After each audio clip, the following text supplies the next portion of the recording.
بسم الله الرحمن الرحيم. درس كابان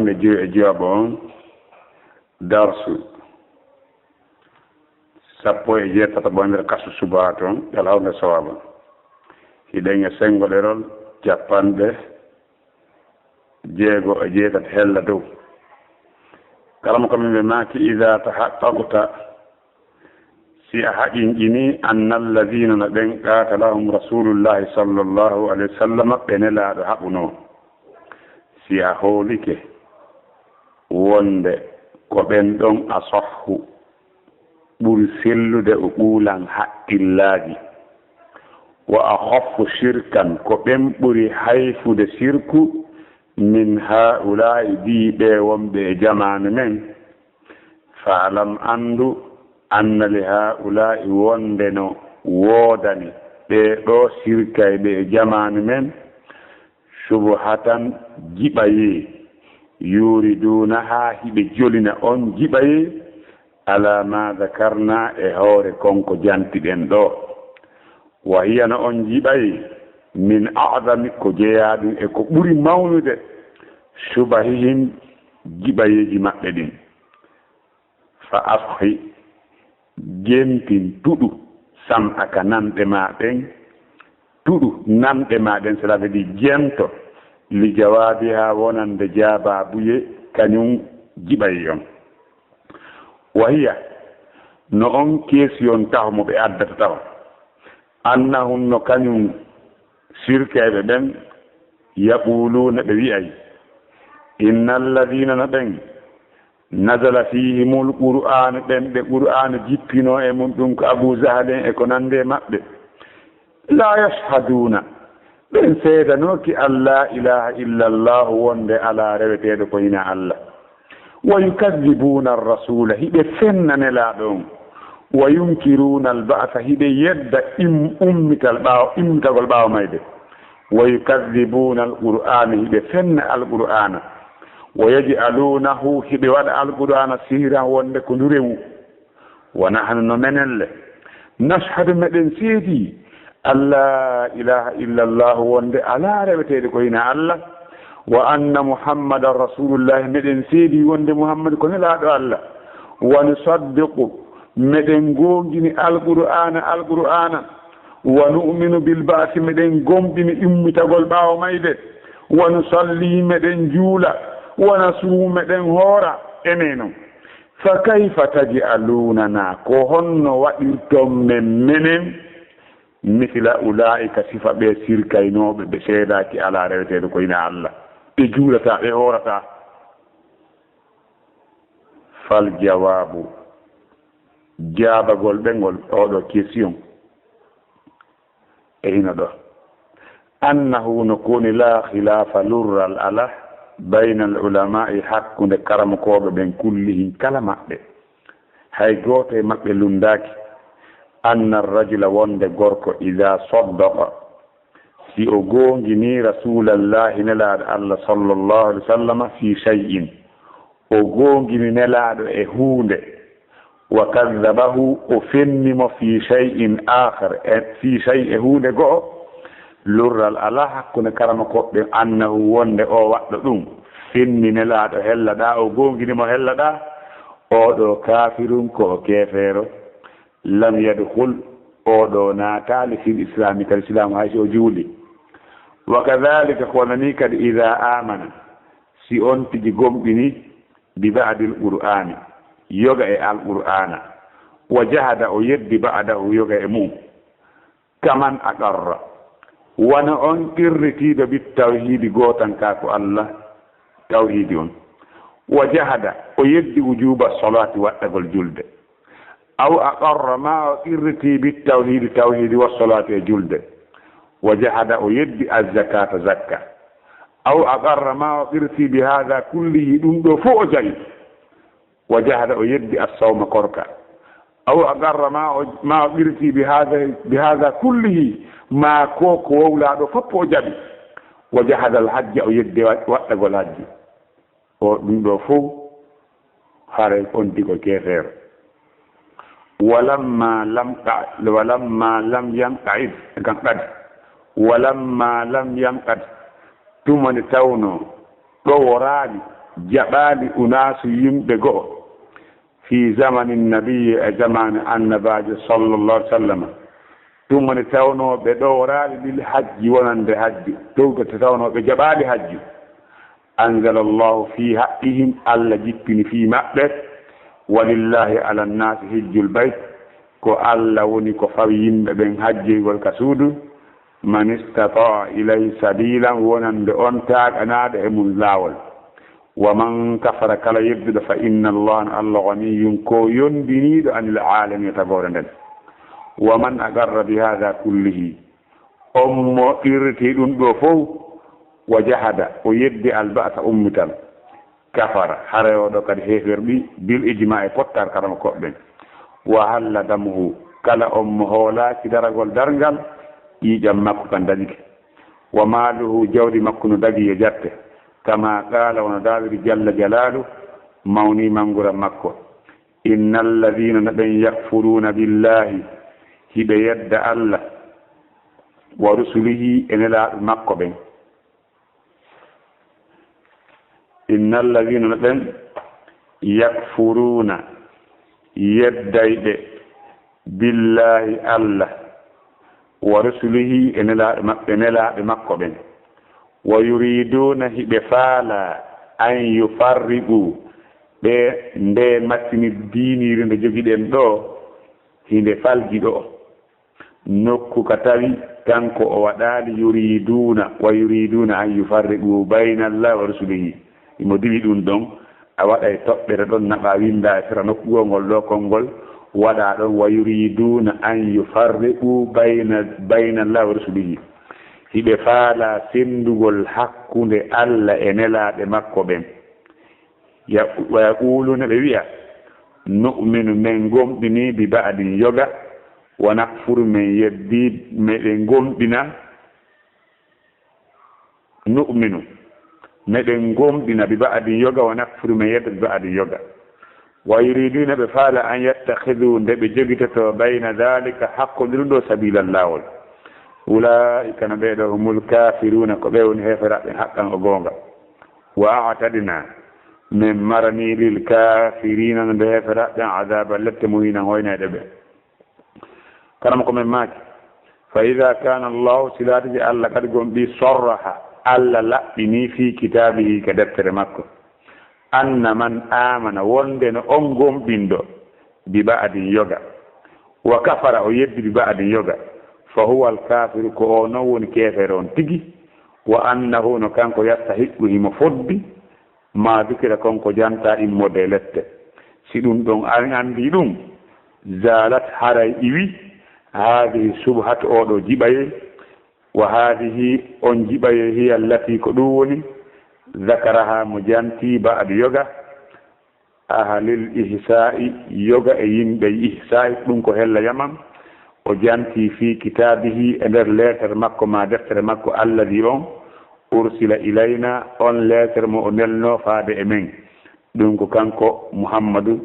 cheikh mouhammadou bin abdoul wahhab hara rahimahullahu yoga e ihsa'i yimɓe ɓen ɗum ko hella yaman bandiɓe gono toon ɓe windannomo kan ihsa'i fi zamani cheikh ahlahu آيلة بالعلماء من سائر المذاهب فآمن بعدهم وهذا الله لبعدهم فاتبع الحق والهدى بتوفيق الله اللهم صواب نوين دي ليدو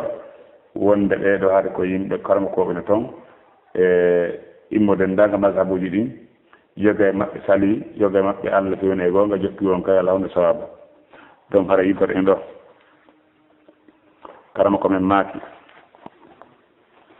joni e ina ɗo e maaki ida tahaqqaqta si a haɓinɗini anna alladina no ɓen qatalahum rasulullahi sallallahu alih w sallam ɓe ɓenelaaɗo haɓuno ko ɓe a sahku ɓuri sellude ɓuuɓuulan haqqille ko honno ɓen ɗon ɓuri sellirde haqqille ɓeeɗo yimɓe wa a haffu shirkan ko ɓen ɓuri hayfude sirku min haulai bi ɓeeɗo yimɓe jamanu fewndigu hande sirka ɓe jamanu fewndigu fi hon ɗum ko Abu Jahali en ɓuri ɓeeɗo haqqille ko ɓe ɓurdi ɓe haqqille kon ko addi kon yo taw hiɓe ɓuri ɓe haqqille ko tawde ɓen ɗon yimɓe fewndinoɓe e fewndonelaaɗo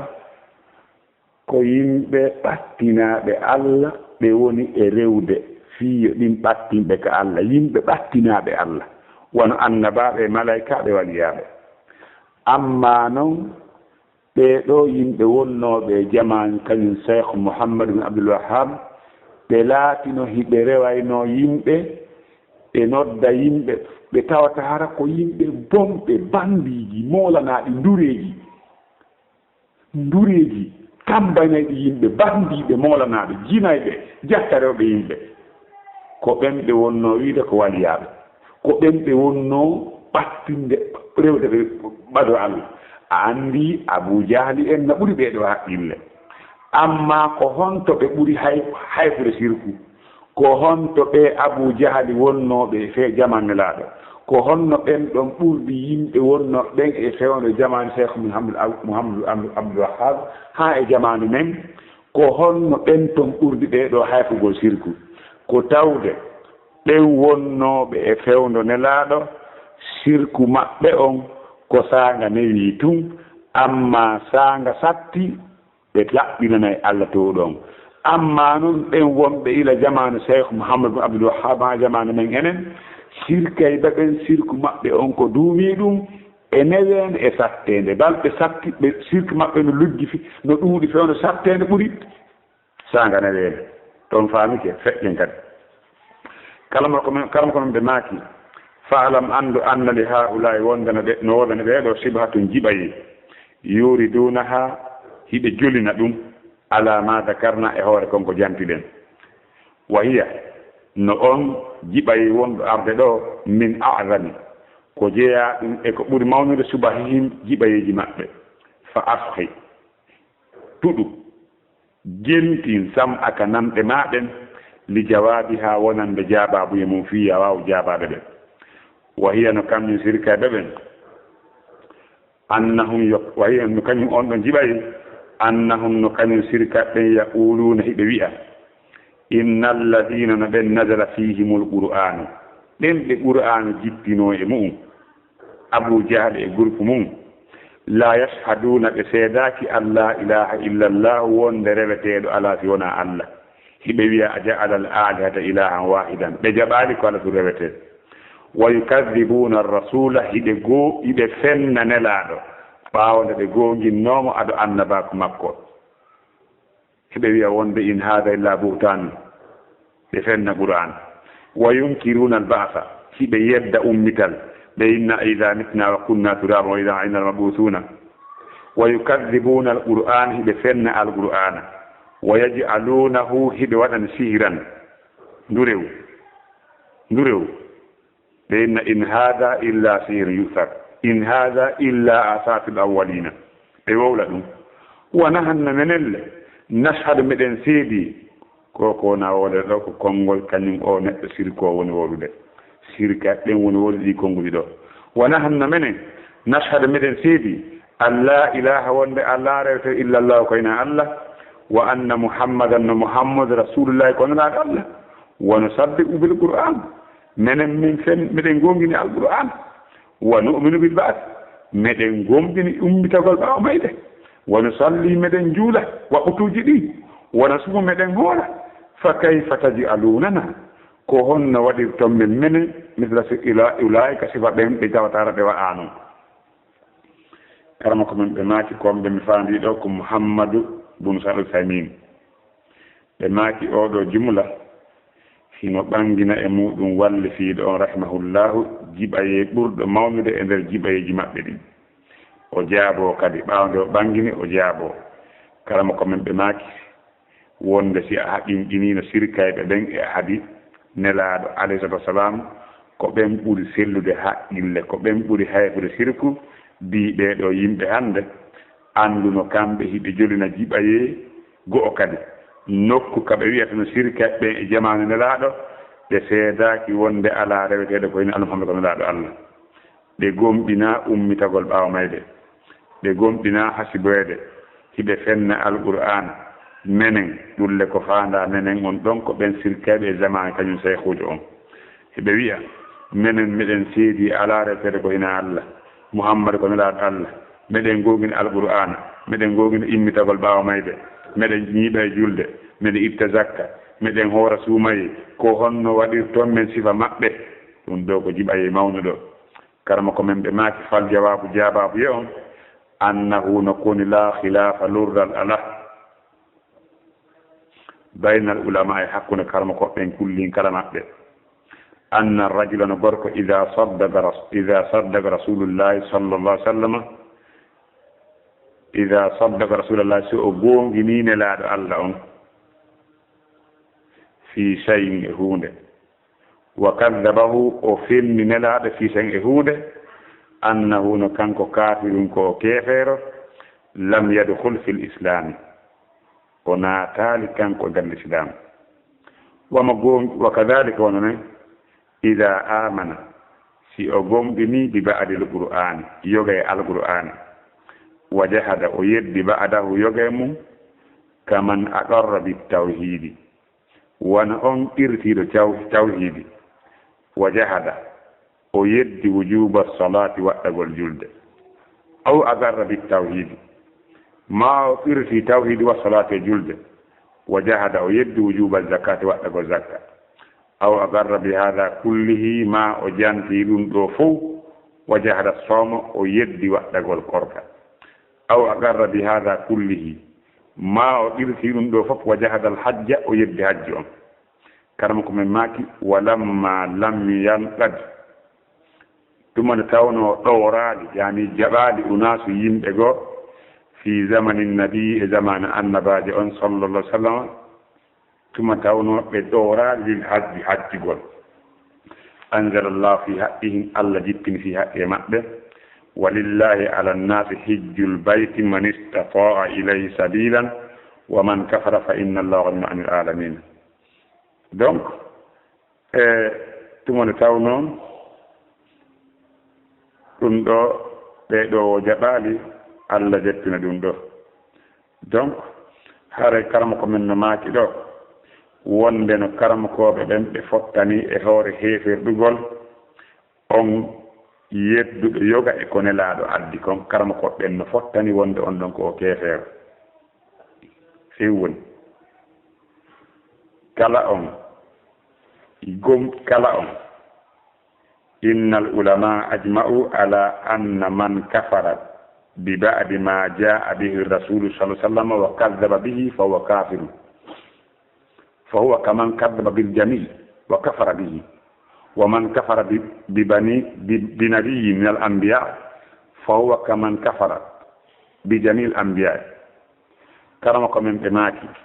ko on mi faandi o maako ɗo ko Muhammad bin Salih al-Uthaymin wonde no karama ko ɓen fottani e hoore heeferɗugol ommo yeddi yoga e ko nelaaɗo addi kon o fenni ɗum on no way wano fennuɗo denndaangal ko nelaaɗo addi kon o heeferɗi yani o heeferɗi sabu mum hande o yeddi ɗum ommo yeddi yoga e ko nelaaɗo addi kon haray no wa'i wasi o yeddi kala ko nelaaɗo addi kon ommo fenni yoga e ko nelaaɗo addi haray o fenni denndaangal ko nelaaɗo addi kon yo yimɓe ɓen watta yira ɗum ɗo moƴƴa ayiya yimɓe buyno wiya wonde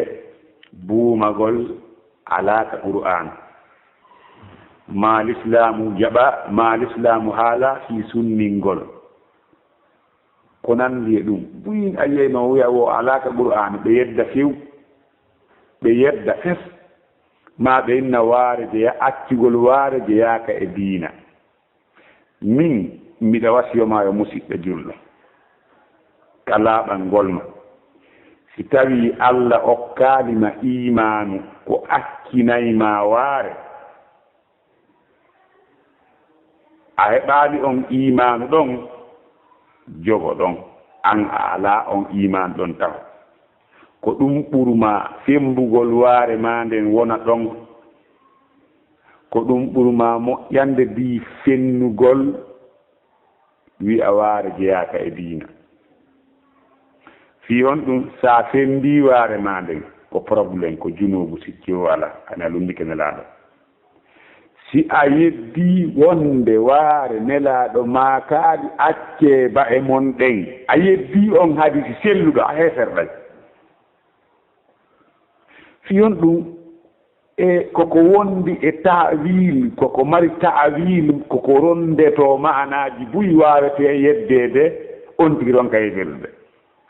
kono ko tawata kon ko nassun sarihun ko i allah ɗungal a'aful liha waffirul liha khaliful majusa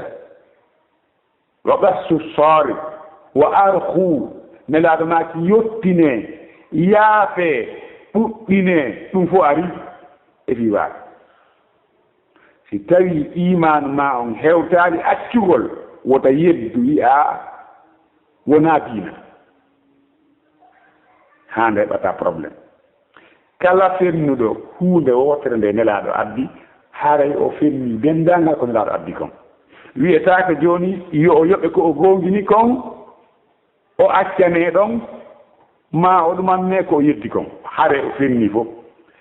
on mo yeddi annabajo goto tek e nder annabaɓe allah ɓen haray no fota wasi o yeddi dendagal annabaɓe allah ɓen on aya en aray jantagol mo yeeso ga en aray jantagol mo yeeso ga ka allah dal ɗon inna alladina yaktuna billah wa rasulihi donc allah daali ka alqur'ana kadi afatu'minuna bi ba'dil kitabi wa takfuruna bi ba'd fama jaza'u man yaf'al dhalika minkum illa khizyun fil hayati dunya wa yawma al-qiyamati yuraduna ila ashaddi al-'adhabi wa man la bighafilin amma ta'malu hawnaka ade andi ko ngam mu jangi don baare a jangi si mo de bakara men refti karama ko men be wadi mise buydo misal ara nangal e maki wa man be maki ommo irriti julde ommo irriti julde o yeddi tawhi o yeddi tawhid ma o yeddi waɗɗagol julde ma o irti tan asrat nam julde nen taw ɓe maaki kala on irritiiɗo tawhidi o yeddi waɗɗagol julde hara o heefirɗi ma ɗum o irti tawhidi o irti julde o yeddi waɗɗagol korka ma jakka haray o heeferɗi ma ɗum o irti waɗɗagol kala ko feƴƴi kon ɗo o irti waɗɗagol o jaɓi waɗɗagol tawhid waɗɗagol julde waɗɗagol zakka kono o yeddi korka ma o irti tawhidi o irti julde o irti zakka o irti korka kono o yeddi hajji kanama komin maaki tumane tawno ɗowraali yimɓe goo walamma lam yanqa'id unasun fi zamani nabi sallallahu sallam tumane tawno yimɓe goo ɗowraali e jamanu nelaɗo hajju on allah jippini oɗo aya haray usanin numɓe maaki woɗo fihi nadarum no woodi ɗo ko duwa ndaarede wi'ugol mo ɗo wonde tumane tawno ɓeeɗo jaɓaali korka on kan hajju allah jippini aya oɗo a eski o aya ko sabu ɗum ɗon jippori haray yalawnde sawaba ene natta on ɗon détail donc haray e kalama ko men ɓe maati kadi ɓaawo ɗum ɓe maati waman aqarra bi hada kullihi ommo irriti ɗum ɗo fof wa jahada al ba'd o fenni immitagol ɓaawo mayde kafara hare waɗo kadi heferɗi biriji ma pottal karama koɓɓen fof wa halla dam wa maluhu hare jawdi makko e ƴiiƴam makko fuu no daji kama qala ta'ala wono Allah towɗo on daaliri innal ladina ɓen yakfuruna billahi yeddede Allah wa rusulihi e nelaaɓe makko ɓen wa yuriduna ɓe faala an yufarriqu nde ɓe senndidirta baynallahi wa rusulihi hakkunde Allah e nelaaɓe makko ɓen wa yaquluna hiɓe wi'a nu'minu meɗen gomɗini bi ba'din yoga wa nakfuru bi ba'din meɗen yeddi yoga wa yuriduna ɓe faala an yattahidu nde ɓe jogitoto bayna dhalika hakkunde ɗum ɗo sabila lawol Allah daali ulaika no ɓeeɗo humul kafiruna haqqo ko ɓe woni heferaɓɓen e goonga wa atadna lil kafirina azaban muhina min marni heferaɓɓe lette hoynayde ɓe oɗo aya karmakojo on ɓe soggi oɗo aya dallinorgol wonde on mo yeddi yoga e ko nelaɗo addi kon o fenni yoga on mo fenni yoga o gogini yoga haray o fenni fof donc haari wattila e muɗum kanam ko maɓɓe maaki fa ida kana allahu so tawiɗaɗo ki allah sorra ɗaɗi sorraha gon mbi o laɓɓini fi kitabiga deftere makko anna man amana bi ba'di on gomɗinɗo yoga wa kafara bi ba'din o yeddi yoga fawwal kafiru haqqan ko o woni keferon e goonga zalat haadi subat hara oɗo jiɓa yi fii won ɗum ɓeeɗo sirkayɓe ɓe jaɓi waɗɗegol ko hokkorka ɓe jaɓi julde ɓe jaɓi hajji kono ɓe yeddi ko ɓuri mawnude kon e nder tugal islam ɓe joyi ɗum ko tawhidi on ɓeeɗo andi ke heferɗumgol maɓɓe gol laaɓi ɗum ɗon wa hadihi hiya allati zakara ba'du ahlul ihsa'i ko ɗum woni ko janti yoga yimɓe ihsa'i ɗen fi kitabe retenoon alladi arsalahu ilayna nden nde wonili e meɗen haray Muhammad bun Salih ɓe maaki fi o nde deftere ɗo ɓe maaki la a'lamu an hadha alkitabu shay'an falyubhas anhu Usaymin ɓe maaki mi anda fi hunde fi nden deftere windanode addana Cheikh Mouhamadou ibn Abdul Wahhab yonde ɗaɓɓitoy min kadi mi anda Usaymin fan anda ko min Muhammad Salih bun Khalil ko min andata alhamdulillah wallahu a'lam